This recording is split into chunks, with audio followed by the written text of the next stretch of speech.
Thank you, Katrín.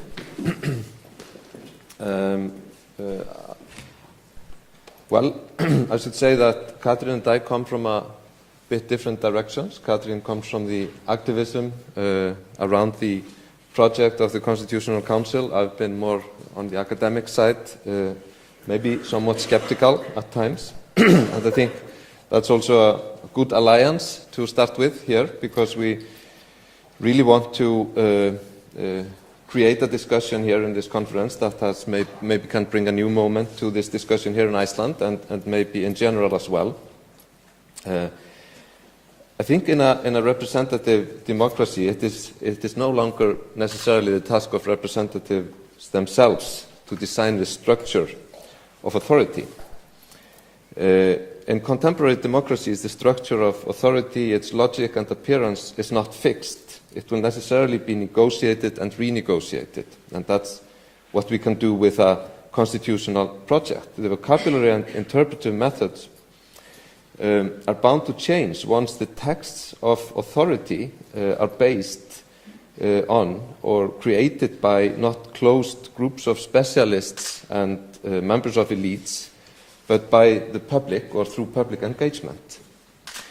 In my view, there are two kinds of academics: the ones who have found the truth and are prepared and see the role as sharing this truth with other people, and then there are the ones who are still looking for the truth. Those who belong to the latter group are interested in listening to other people, whereas members of the former group have no need for that. Politicians can be divided into two similar groups. There are the ones who promote certain views and demand that others listen to them, and there are the ones who want to listen and learn. They certainly have views and promote them, but they're also ready to review their views and revise them. This conference obviously has a strong preference for the latter group of academics and the latter group of politicians, and in general about developing a discussion and an environment of learning, I should say, where all participants are prepared to revise their beliefs. The main reason for us for having this conference now is, of course, the commitment by the new government, which Katrín Jakobsdóttir described so well to us, to revive the constitutional revision process. The discussion here could serve to strengthen this resolve and the resolve of the government to actually base it on public engagement and to understand what that means. There is much to be learned from the earlier attempts here, but the main thing is perhaps the ability to learn from the process so far. The discussion in this country has been, as both Katrín Jakobsdóttir and Katrín Oddsdóttir have talked about, somewhat polarized between those who do not care much about the draft constitution that was produced in 2011 by the Constitutional Council, and those who believe that the Icelandic Parliament should simply vote on the draft that was prepared at that time. In my view, whatever we think about the past, the real question now is how to begin again.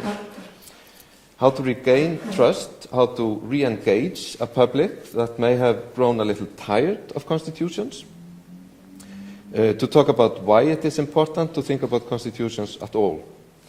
I hope that this conference is going to enable us to think about basic, very simple and very naive questions, and that you can talk about them in an open and naive way, actually. As well as sending a message to the government about how to structure the task ahead.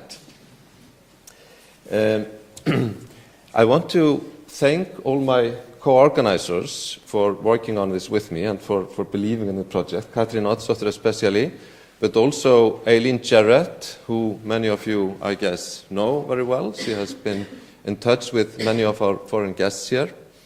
Also, of course, EDDA Research Center, which is the main host of the conference, and the Prime Minister's office as well.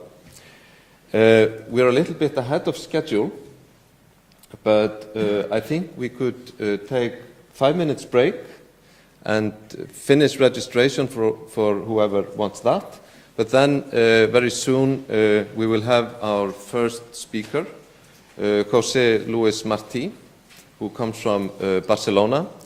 He and David Farrell, who is speaking after him, share a regional focus, which is very interesting at this time.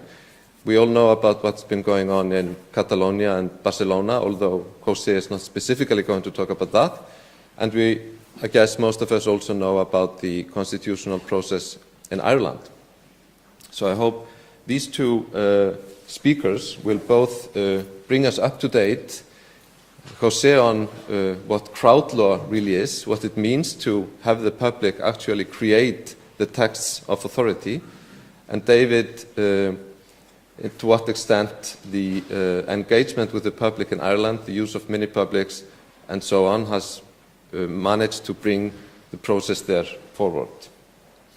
So I think I'm not going to say any more right now, unless you want to say something, Katrin? People are supposed to be back in the room. Yes, that's an important thing. So let's say at 10 to 10, we're going to be back here and ready for the next, for the first speaker. Thank you.